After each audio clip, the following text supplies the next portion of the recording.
That night, there was no warning, and the police come in and all the lights go on. They start arresting all of the bar staff because it was illegal to serve alcohol to homosexuals. So one of the things that we heard from people was where they were when they heard about the uprising. It was covered in the media, and people would explain that it was the same way that people talk about where they were when they heard that President Kennedy had been shot.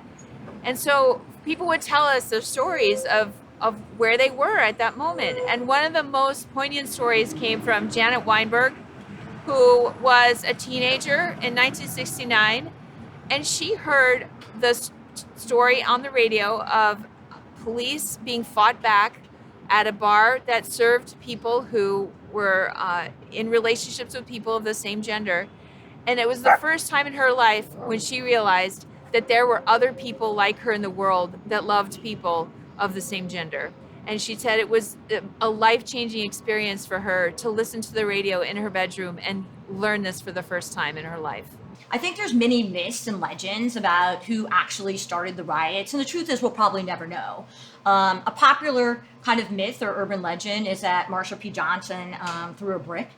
We actually know, according to an interview she did with Eric Marcus from Making Gay History, that no brick was thrown, and she actually showed up a little bit later that evening. So she actually didn't start it, but she was instrumental in the gay rights movement and actually was part of the riot and instrumental in that, but did not start the riot. And I don't think we'll probably ever know who did. Well, there are a lot of myths going around, and a lot of people want to say that she and Sylvia Rivera started the movement, that she threw a shot glass into the window, and they called that the shot glass heard around the world. Actually, that turned out not to be the case because somebody had a tape made of her when they were interviewing me, where she said she got down to Stonewall when the fire was just going in the bar. So that would have made her an hour or two after the thing really started arriving here. But she got totally involved in it. And the important thing is that she joined the protest, and she kept promoting the protest and the idea that gay people have to unite, like she's famously saying, "I got my civil rights at Stonewall." And that's exactly what the gay movement has done. Essentially, the gay movement copied the techniques of nonviolence from the civil rights movement. And that's what ultimately enabled us to advance much further, actually, than the civil rights movement has worked for other minorities. On the early morning of June 28th, 1969, the police come and raid, and the management at the Stonewall Inn was not aware that this was going to take place. And everyone's pretty shocked, and the police start arresting individuals. And they tell the people that they are not arresting to disperse and go home. Instead, though, they're concerned about what's going to happen to their friends and loved ones. So the individuals start gathering outside here at this park across the street. They want to know what's going to happen, if they're going to be arrested.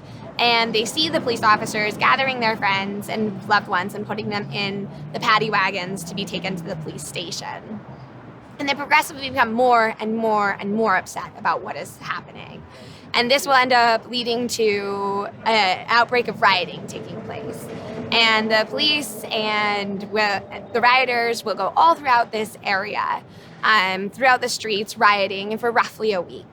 Well, the night it happened, my friends and I were going to go to Stonewall. And around 11 o'clock we went, and we couldn't a friend of mine couldn't get in. And he was our type of scared drag queens at the time. And he said, "You're not getting in," because he couldn't get in, because they didn't want the bar to tip to any one group. If Loud Queens came too many, they would stop it because the bar could tip. They wanted to keep it mixed, which was really better for the bar, and also because they wanted to make money. So he was saying that, and there was a big rumble down here. I was up further on a stoop. And people past me was saying something about a raid. And then me and my friend looked, and we saw, indeed, something was happening. And in those days, it wasn't unusual. What you did when you heard about a raid, if you weren't in the bar, you'd go and see how they brought people out.